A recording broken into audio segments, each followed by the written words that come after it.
E aí, gente, vocês estão felizes? Estamos aqui para mais um vídeo devocional. Aquele vídeo que você assiste, que você consome antes de ir para o trabalho, antes de ir para o estudo, tomando seu café da manhã ou até almoçando. Aquele vídeo, aquela semente que entra no seu coração e gera frutos ao longo do seu dia.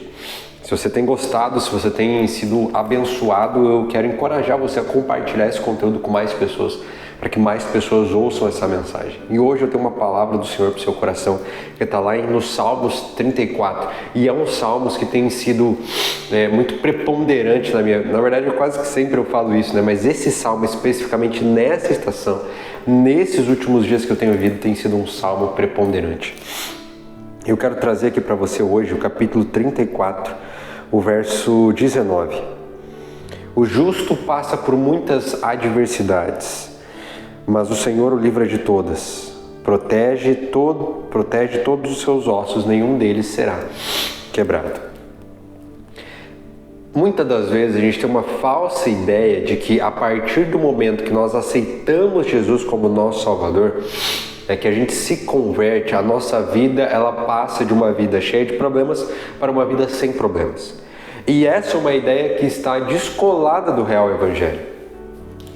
Você pode ver que Jesus, se ele quisesse, ele teria impedido que Lázaro morresse. Jesus, se ele quisesse, ele teria impedido que o vinho tivesse faltado ali no casamento. Antes, ele teria impedido que o vinho tivesse simplesmente acabado. Mas você pode perceber, Deus, se ele quisesse, Jesus, se ele quisesse, ele poderia ter impedido os amigos de Daniel de entrarem na fornalha. Mas você pode ver que ele tendo soberania, ele tendo todo o poder à sua disposição, mas ele deixa dentro da sua soberania que as coisas aconteçam para que a nossa fé seja fortalecida. Ele deixa que Pedro afunde nas águas para depois o puxar. Ele não impede que as coisas aconteçam, mas em meio à tempestade, o texto nos garante que o Senhor o livra de todas. Se eu tenho que livrar, se Ele tem que nos livrar, porque nós já estamos no meio do processo. E Ele permite que muitas vezes a gente permaneça dentro da tumba por 4 dias, a gente afogue no mar, a gente entre na fornalha, a gente entre no deserto, para que dentro dessa tormenta que muitas vezes parece que não tem fim, a nossa fé seja fundamentada, porque nós não crescemos, não evoluímos espiritualmente, não crescemos na relação, não fortalecemos a nossa comunhão, na nossa fé com Deus, somente nos dias alegres, mas principalmente nos dias tristes, nos dias difíceis. São nesses dias que os nossos fundamentos são testados. É no dia que balança, é no dia de um grande vendaval, de um grande tornado, que a gente vê o quão bem construído foi o prédio, foi o edifício. É nesses dias de terremoto, de maremoto, que a gente percebe quanto que uma cidade é ou não preparada para aquilo. E é evidente que dentro disso